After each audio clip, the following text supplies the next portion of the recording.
16h30 sur France Info, merci d'être avec nous.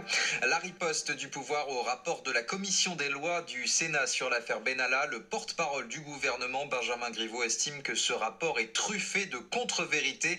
La commission met en doute aujourd'hui les déclarations des principaux collaborateurs du chef de l'État et demande que la justice les passe au crible. Elle réclame aussi et surtout des poursuites contre Alexandre Benalla et Vincent Crase pour faux témoignages.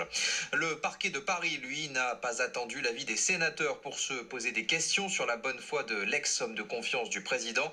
Il annonce aujourd'hui une enquête préliminaire pour déterminer s'il y a pu avoir dissimulation de preuves dans le cadre des enquêtes visant Alexandre Benalla et son entourage.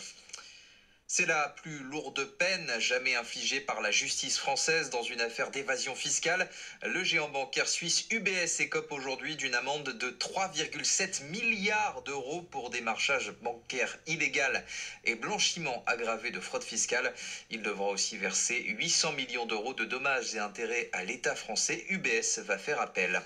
Emmanuel Macron attendu ce soir au dîner du CRIF. À Paris, le CRIF, c'est le Conseil représentatif des institutions juives de France.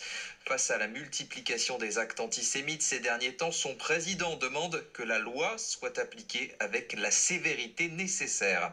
Dernier exemple en date de cette montée de l'antisémitisme, des croix gammées et des tags tournant le génocide des Juifs en dérision ont été découverts ce matin sur un monument aux morts à Champagne au Mont-d'Or, c'est près de Lyon.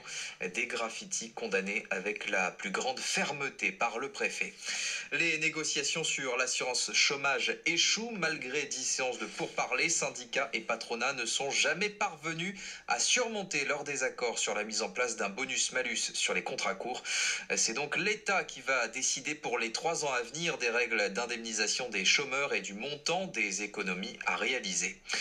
Le président de la Commission européenne douche les espoirs de Theresa May. Avant même son entretien avec la première ministre britannique, ce soir, Jean-Claude Juncker assure qu'il n'en attend pas grand-chose. Theresa May est déterminée à obtenir des modifications de l'accord sur le Brexit. La crainte d'une marée noire au large de l'archipel des Salomon dans le Pacifique, un navire marchand a heurté un récif à proximité d'une île en partie classée au patrimoine mondial de l'UNESCO. D'après les autorités, une brèche s'est ouverte. La coque du carburant risque de s'en écouler. Et puis le Tour de France 2021 s'élancera de Copenhague au Danemark. Ce sera le 24e grand départ du Tour donné à l'étranger. Cette première étape sera un contre-la-montre de 13 km dans les rues de la capitale danoise. 2 autres étapes seront organisées dans la foulée au Danemark. Voilà pour l'essentiel de l'actualité. L'info revient dans moins de 10 minutes avec Charlotte Jousserand.